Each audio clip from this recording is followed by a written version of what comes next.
I think most people know Margie Beavis, but she is a medical doctor. She teaches at Melbourne University. She is the co-chair of ICAN, not to be confused with IPAN, as people have done. And she's the vice president of the Medical Association for Prevention of War, and she is convener of the Quit Nukes campaign. Thank you very much, Margie. I'll just see if I get my slides up. Always a moment of anxiety when you're doing that. Now, just a moment.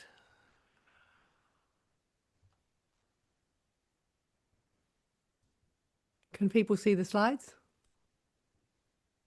Yes. Yes, all good, Margie, Great. thanks. Okay, excellent. Good. Okay, well, thank you very much for the invitation to speak tonight. I'm coming from the Bunurong, the lands of the Bunurong people of the Wurundjeri Nation in Naarm. And this land always was and always will be Aboriginal land. It was never ceded.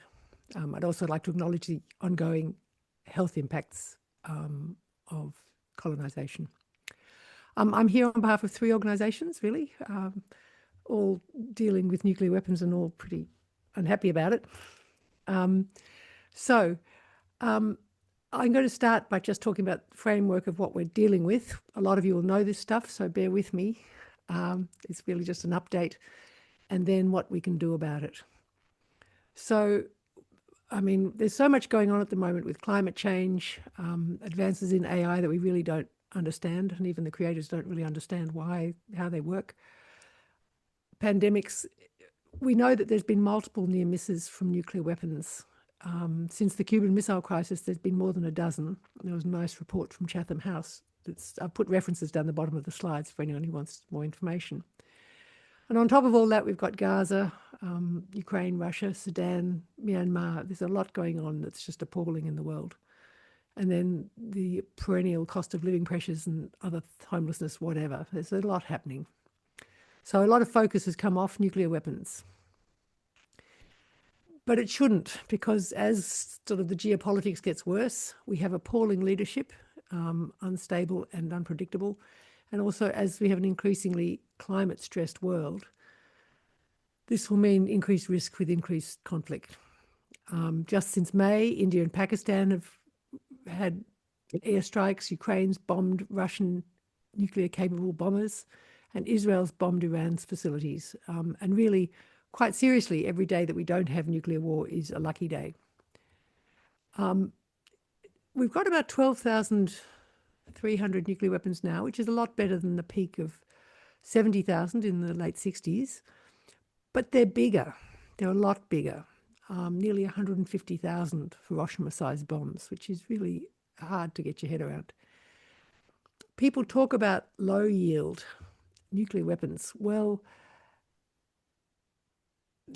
there's a war game. Every now and then they war game nuclear war. And last year in December, a group at MIT in the US got ex-military staff, and it was an exercise funded by the Defense Department and ran through 15 scenarios. And their low-yield bombs, by definition for that, was 30 kilotons. In other words, a low-yield bomb, which sounds pretty harmless, is twice the size of a Hiroshima bomb.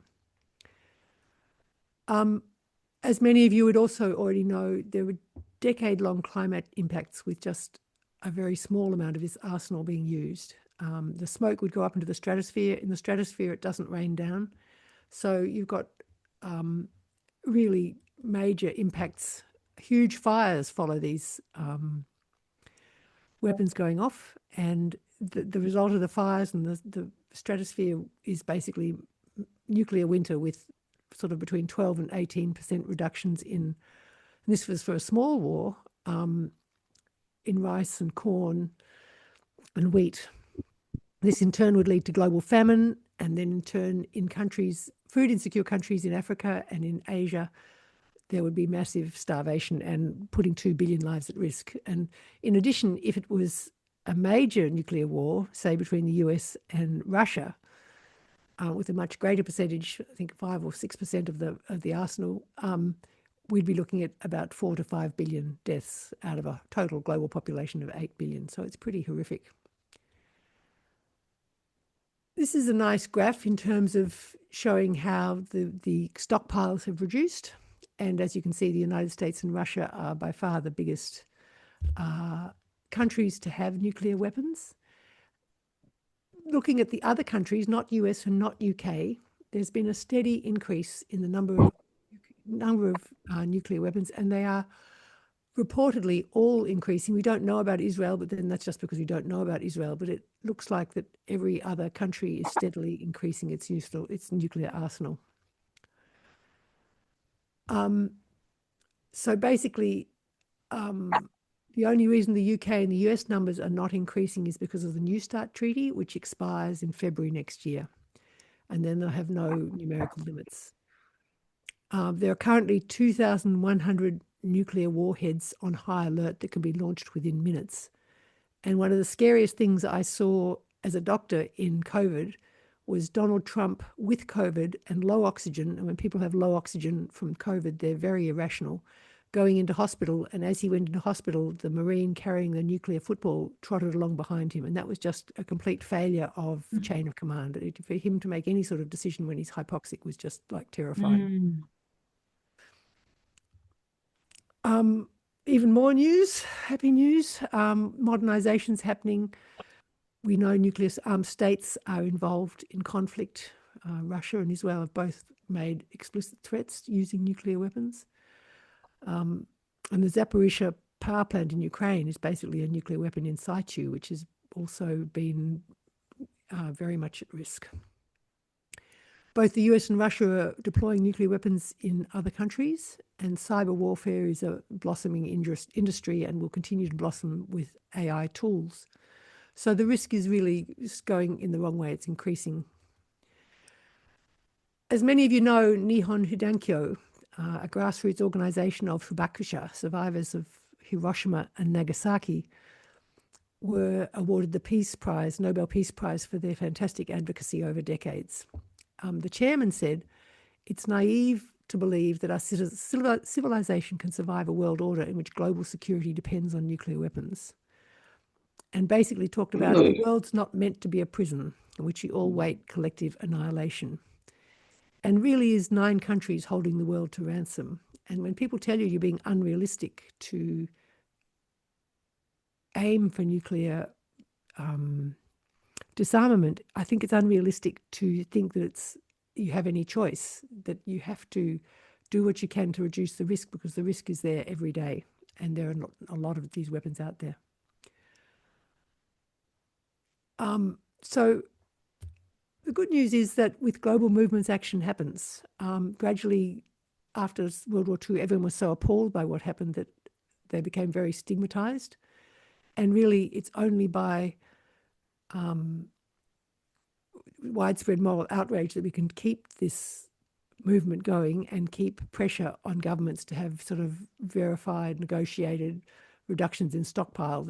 It'll take decades, but we've got to get the ball started again, because we're at a real turning point with nuclear weapons that they could easily be acquired by even more countries.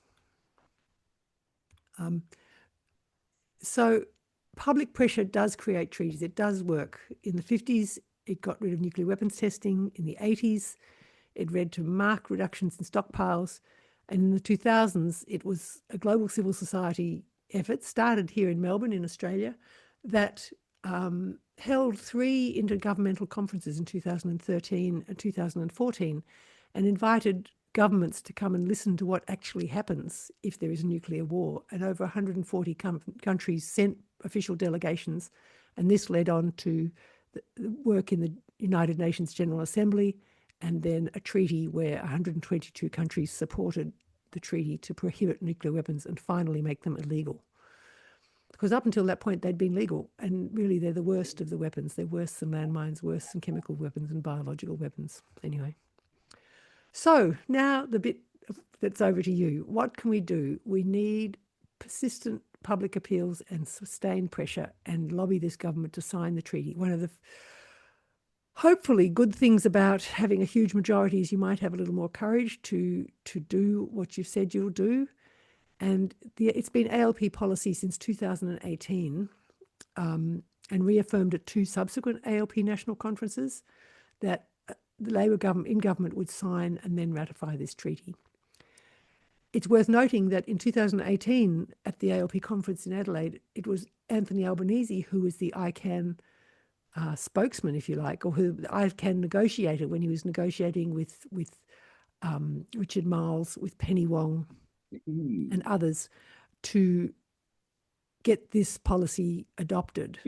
And he's personally very positive about this issue, but there is clearly considerable pushback from some parts of the party. Mind you, over 105 members of parliament have signed a pledge to support this treaty, and about 75% of the current ALP caucus has signed pledges to sign this treaty. It would be very significant if Australia signed, because we would be the first of the so-called nuclear umbrella states to do so. And it may give courage to other umbrella states to do just this.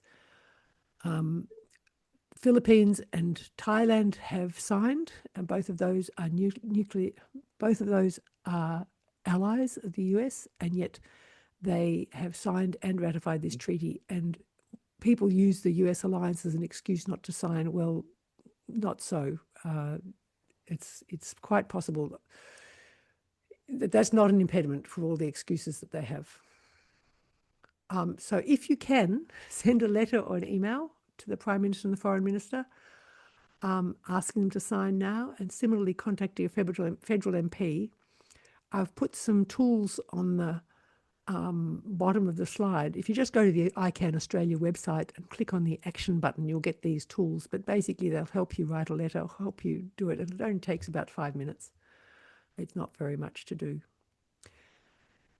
Another option is to approach your local council. Councils are going to be the ones that pick up the pieces if there is a nuclear conflict. If there's nuclear war, it's the councils that are going to have to deal with all the people who are so distressed. And we now have over 50 councils that have joined our cities appeal. And every state capital is now signed on. Perth was the most recent. We have yet to get Darwin, which is not really a state capital, but certainly a territory capital.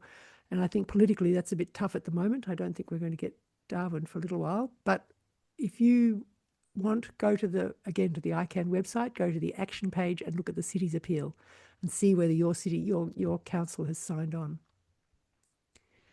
On a personal level, most of you would have superannuation, and a lot of you would be probably quite surprised to find out your superannuation has nuclear weapons companies in it. There's really only a few funds, not companies, that have complete exceptions for nuclear weapons, including Australian Ethical, Host Plus, and Vanguard.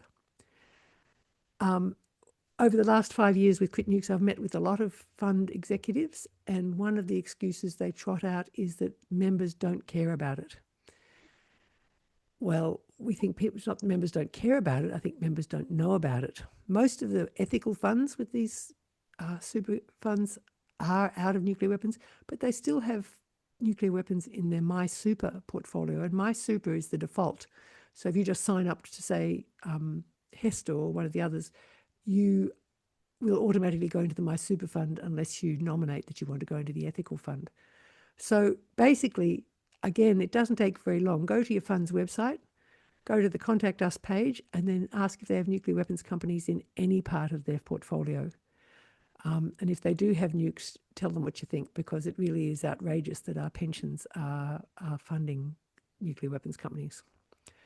And they are sensitive to reputation, so the more people that contact them, the more embarrassed they'll be and the more they may be likely to change. Now, keeping Australia nuclear weapons free, Malcolm Fraser, who would have thought, I remember loathing Malcolm Fraser when he was in, but who would have thought he's turned into some sort of hero in terms of he's refused to have nuclear weapons on Australian soil and told the US as much. As all of you would know, B-52s are coming, 6 to be based at Tyndall, and these must not be the nuclear weapons capable B-52s. It's visibly, you are able to tell the difference. There's a wonderful report that I've referenced down the bottom by Richard Tanter where he and Vince Scapatura have put together an analysis looking at exactly which B-52s are nuclear capable and which are not. Similarly, I was really interested in a recent IPAN newsletter featuring Jorgen Doyle's Militarism in the NT, which talked about Typhon missile systems that are being pre-positioned during military exercises.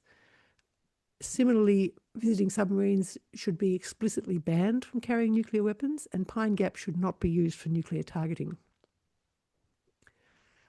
And of course, you guys are all over AUKUS. I'm not going to talk much about AUKUS. That's a whole talk in itself. There's so many flaws on so many levels. And we'll never get the submarines. We'll just end up with bases. Anyway, but certainly the AUKUS subs increase the risk of regional conflict and nuclear conflict. They represent weapons-grade, highly enriched uranium being transferred to non-nuclear armed state for the first time. It's Article 14 of the Non-Proliferation Treaty that's being used as an excuse. And it sets a terrible precedent. Other countries are now interested, such as Pakistan, Japan, South Korea, and even Iran has started talking about acquiring a nuclear-powered submarine, because this will enable them to enrich uranium outside the standard safeguards. It's a terrible precedent. Australia has said it's going to have rolled gold standard safeguards for these submarines. Well, it's impossible to have rolled gold standard safeguards on a stealth vehicle that can potentially disappear for up to 6 months at a time. I mean, it's sort of laughable that they say it's all going to be safeguarded. And it's also in breach of the Fissile Material Cutoff Treaty, which is a treaty that Australia has pushed quite hard to reduce the amount of highly enriched uranium that is created in the world. And in fact, Australia went to great trouble with this last research reactor in Sydney to not have a highly enriched uranium-based reactor, but to use low-enriched uranium, and has done a lot of work in this. So it goes completely counter to a treaty that Australia's worked hard to support. And finally, from a nuclear weapons and AUKUS perspective, the waste from the subs after it's been used will still be nuclear weapons grade highly enriched uranium. So it will need long-term safeguards, long-term security. And yeah, it's just the number of ways that AUKUS is a bad idea are very hard to count. Nuclear war in Pine Gap. This is another credit to Richard Tanter, who's worked long and hard on this. Des Ball, he worked alongside, and now with Vince Scapatura. But it's really critical for US nuclear warfighting plans. It automatically pulls us into their plans for war. It's probably now at the moment complicit in what's happening in Gaza and the gross violations of international law, just in terms of signals intelligence. And it also means that Alice Springs is a priority nuclear target if there is a full-scale war. So Pine Gap is a whole separate issue, but certainly we need to think about its perspective from the perspective of nuclear conflict. And finally, just closing, there's a few actions to choose from, so take your pick which one you'd like to do, if you'd like to do any. Contacting Alba and Penny Wong, contacting your MP, get in touch with your council, or make some noise with your super fund. And all of those can be seen if you go to the ICAN Australia website under the action button. And I really applaud all the work that's being done to oppose AUKUS. ICAN, MAPW are very opposed to AUKUS also. And I think our next campaign is going to be lobbying for Australia to remain nuclear weapons free. And anyway, thank you very much for all that you do. Thanks. Bye. Oh, thank you, Margie. And we'll have Q&A shortly. I just wanted to say that the big question around AUKUS is whether this is the stumbling block for the Australian Labor government signing on. If I can be entitled to the first question, I know this is something that ICAN has, dealt with and puzzled over, but perhaps you could just, let us know. Well, it's interesting. In actual fact, AUKUS is a reason why even more that Australia should sign this treaty, just to demonstrate that we are not intending to become a nuclear weapons state. Our neighbours Indonesia, the Philippines, and others were really very concerned when this came up at the United Nations about 3 years ago, that this was what we were intending to do. And I think I in no way support AUKUS, but it's definitely actually a reason why Australia strategically should sign this treaty rather than not sign this treaty. It's not a stumbling block, in fact, because it would demonstrate to our neighbours that we are not interested in becoming a nuclear weapons state.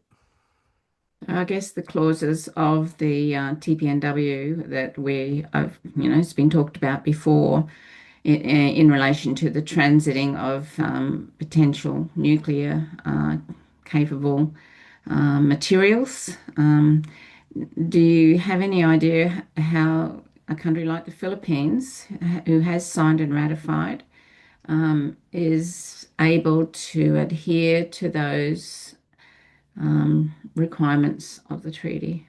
It's a very good question. I don't know whether they have said to the United States, you cannot send any nuclear weapons through our ports. I think if they've ratified the treaty, that's what they would actually have to do, that they would have to stop the US from bringing any nuclear materials, because you're banned from any assistance to nuclear weapons use, and we would have to do the same. Yeah, thanks, Margie. Questions from everybody here? Put your hand up. There's a lot of, yes, Tamara. Just a quick question, Margaret. You said that something about Zaporizhzhia being a nuclear weapons site, a nuclear weapon in situ? Yes, it's basically a very, if you think about, sorry, thank you for the thing about sound. I bought a special microphone to try and get around that, so I'll get closer to it. Can people hear that? Yep. Basically, there is, at every nuclear power plant is basically a nuclear weapon in situ, in location. So basically, it's a fixed point that can be made into a nuclear weapon. If you bomb that site and you enable the reactors to melt down and the cooling ponds, which have got usually a lot of nuclear material in them, the cooling ponds often have much more radiation and potential for contamination and explosion than the actual reactors, in fact. If their cooling systems are destroyed, you end up with a meltdown and explosion. You're looking at another Fukushima, another Chernobyl, and basically that's the effect of dropping a nuclear weapon. It's on the surrounding population, it's catastrophic. Thanks, Margie. One other area that I know you've been working on relates to the safety aspects of the Stirling naval base, where so-called low-grade radioactive materials will be stored on site. Would you like to talk a little bit about that risk to the environment, to people's health? Yeah, in that area? I think the biggest problem with that base is the secrecy that's likely to surround it. The regulator is now reporting to the regulator for radiation.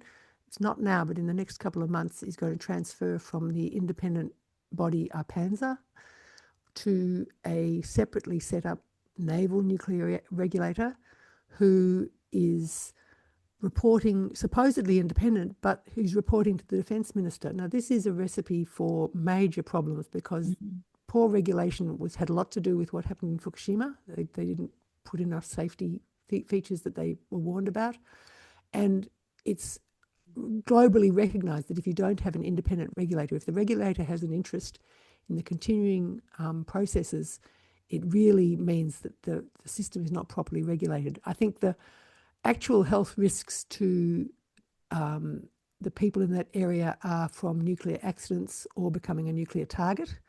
I think the waste from the facility is concerning, but I think the much bigger risks are from submarine accidents and from actually being a nuclear target. Okay, thank you. Jenny, you've got a hand up and you're muted. Thank you.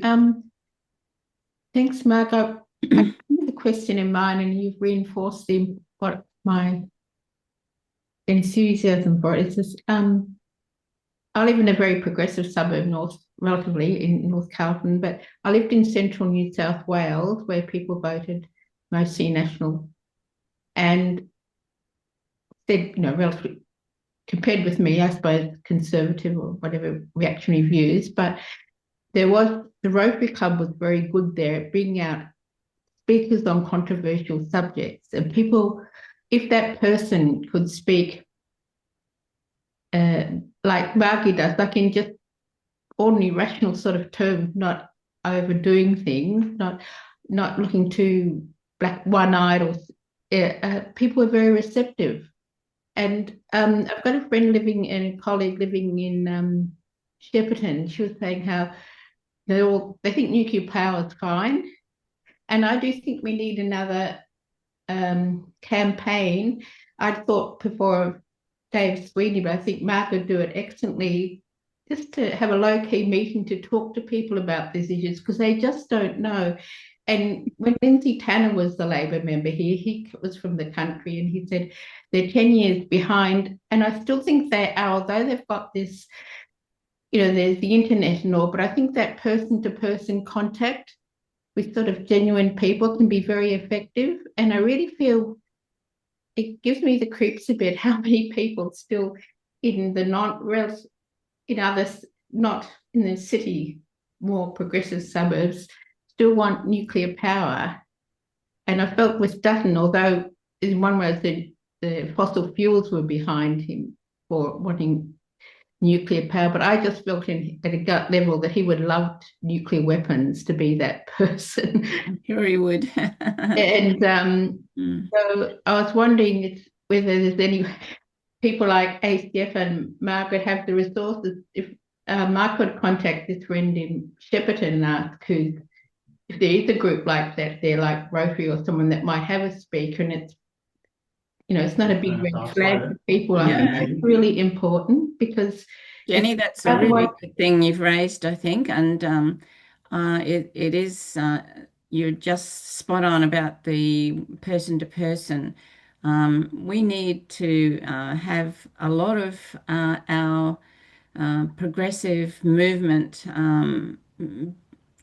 skilled, people in the movement skilled, because Margie can only do so much. Yes. But she's got a wonderful PowerPoint with a presentation tonight that any one of us, if she's willing to hand it over to us. Absolutely. And that's why the references are there at the bottom, so you can read stuff, so you look like, you just read stuff and then you look like you know something.